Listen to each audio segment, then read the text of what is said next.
1 2 3 4, पूछते रहो बेटा, शाबाश। 6 7 8 9 10 11 12 13 14 15 16 17 18 19 20 21 22 23 24 25 26 27 28 29 30 31 से 32। बहुत सही। आपने कहावत सुनी होगी, जैसा अन्न वैसा मन।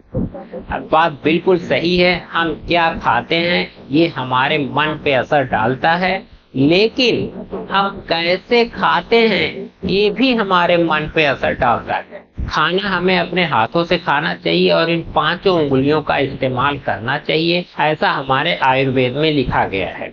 हालांकि आज के टाइम पे अगर आप देखेंगे तो इंडिया में मैक्सिमम फैमिलीज हैं जो स्पून या फोर्क का यूज करती हैं। और रीजन क्या है कि अगर आपके हाथ में मैल है, खास करके नाखून के अंदर, या फिर आपके नाखून बड़े हैं और अगर आप खाना खाएंगे तो बैक्टीरिया वायरस आपके पेट में चले जाएंगे, जिससे कि फिर आपको इन्फेक्शन या फिर बीमारी का खतरा बना रहेगा।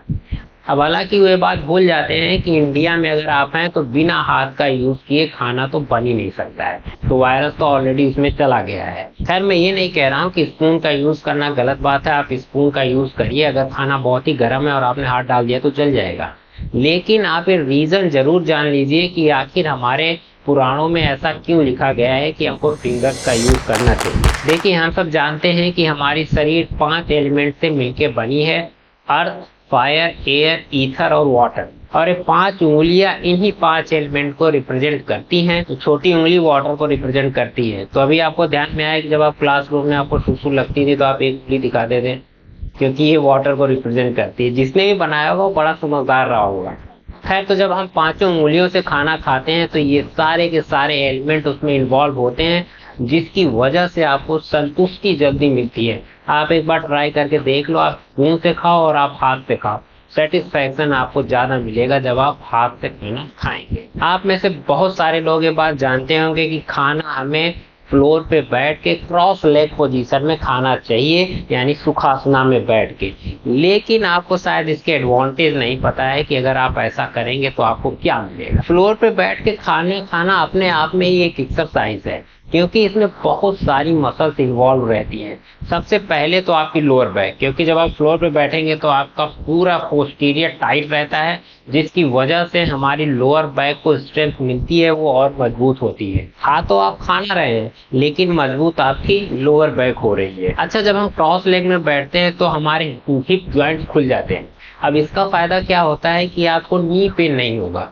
अगर आपका नी पेन हो रहा है तो भी वो धीरे धीरे खत्म होगा। ऐसे आप बहुत सारी योगा वाली वीडियो देखी होंगी, मैंने भी बनाई है, जहाँ पे हम नी पेन के लिए हिप जॉइंट के ऊपर काम करते हैं, क्योंकि ये जितना लूज होगा नी पेन हमारा उतना जल्दी ही खत्म होगा। अब ये कितना बड़ा एडवांटेज है। और जब आप सुखासना में बेहतरीन तरीके से बैठ के खाना खाते हैं तो हमारे पेट में जो डाइजेस्टिव एंजाइम है वो बेहतर तरीके से रिलीज होने लगते हैं, यानी कि आप खाना खा रहे हैं और धीरे धीरे साथ में ही आपके डाइजेस्टिव एंजाइम भी रिलीज होने की तैयारी कर लेते हैं, जिसका असर आपके डाइजेशन पे पड़ता है। अच्छा, अब सबसे इम्पोर्टेंट, वेगस नर्व। ये एक मेन नर्व होती है जो हमारे ब्रेन को सिग्नल भेजती है जब हम खाना खाते हैं, चाहे आपको संतुष्टि मिले या ना मिले। आपने बहुत बार देखा होगा, आपका पेट तो भर जाता है लेकिन आपको संतुष्टि नहीं होती है। लेकिन अगर आप क्रॉस लेग पोजीशन में बैठते हैं तो वेगस नर्व बहुत इफेक्टिवली काम करती है और इंश्योर कर देगी कि जब आपको संतुष्टि हो रही है तो ब्रेन को सिग्नल जाएगा। आप ये बात कभी ट्राई करके देखिए, आप क्रॉस लेग पोजीशन में बैठेंगे तो आपको खाने से संतुष्टि मिलेगी, और ये बहुत ही पॉसिबल है कि आप ज्यादा खाना नहीं खा पाए।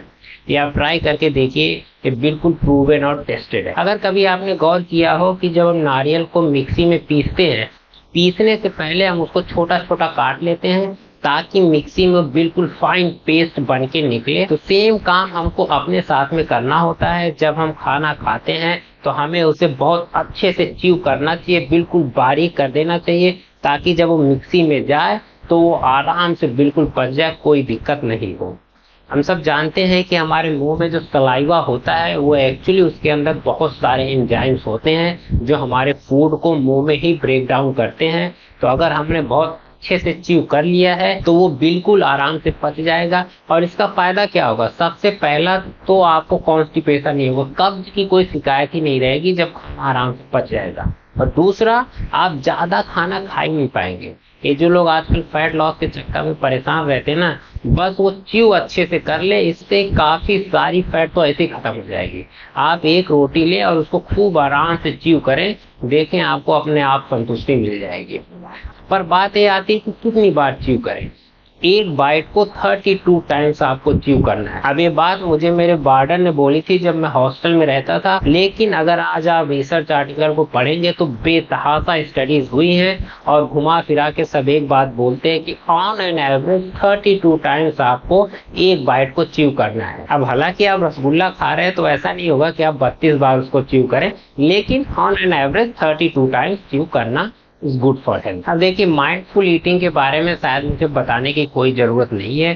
खाना खाने का अपना एक माहौल होता है, शांति और पॉजिटिव इन्वायरमेंट में ही आपको खाना खाना है। अब अगर आपके दिमाग में बहुत ज्यादा गुस्सा है या फिर आप बिल्कुल इमोशनल हो गए हैं, तो कोशिश करें कि पहले ये चीजें सेटल डाउन हो जाए, फिर उसके बाद खाना खाएं। नहीं तो निगेटिव इमोशंस या फिर एंगर्स हमारा जो डाइजेशन का फ्लो है उसको डिस्टर्ब करते हैं, तो जिसकी वजह से फिर आपको नुकसान ही होगा, फायदा होने का कोई सवाल नहीं है। सबसे ज्यादा जरूरी, हमें अपने बॉडी को एक फिक्स टाइम की आदत डालनी होगी। अब वो टाइम कुछ भी हो सकता है आपके हिसाब से, लेकिन आप कोशिश करें कि आपका ब्रेकफास्ट, लंच, डिनर एक फिक्स टाइम पे हो रहा है। अब रीजन क्या है कि हमारे बॉडी के अंदर भी एक क्लॉक होती है जिसको हम सर्काडियन रिदम बोलते हैं, और हमारी पूरी बॉडी उसी क्लॉक के हिसाब से ही फंक्शन करती है, ना कि वो क्लॉक जो आपके वॉल पे टंगी है। तो ये बहुत ही जरूरी हो जाता है कि हम कुछ 1-2 वीक तक एक फिक्स टाइम पे खाना खाने की आदत डालें, जिससे कि हमारे बॉडी के जो डाइजेशन सिस्टम है वो बिल्कुल रेडी रहे। उनको ये पता रहना चाहिए कि भाई अब रात के 8 बज गए हैं, मुझे खाना मिलने वाला है, तो मैं पूरी तरह से तैयार हो जाता हूँ अपने एंजाइम वगैरह को लेके। और इसका पॉजिटिव असर पड़ता है हमारे ओवरऑल हेल्थ पे। आजकल के टाइम पे इसीलिए आपने देखा होगा कि मैक्सिमम पॉपुलेशन है वो फैट गेन से सफर करती है और उनका फैट लॉस होता ही नहीं है। रीजन उसमें से जो सबसे बड़ा है कि उनके खाने का पैटर्न ही फिक्स नहीं है। रात में कभी 12 बजे डिनर हो रहा है, कभी 10 बजे ही हो जा रहा है। अंदर की जो मशीन है वो तैयार ही नहीं है अपने एंजाइम्स को रिलीज करने के लिए, तो उसका फायदा कहाँ से मिलेगा। तो ये बहुत ही जरूरी है कि आप अपने खाने की टाइमिंग को फिक्स करें। बाकी आपको कंटेंट कैसा लग रहा है कमेंट बॉक्स में हमें एक बार जरूर बताएं। Thank you so much for watching, bye bye.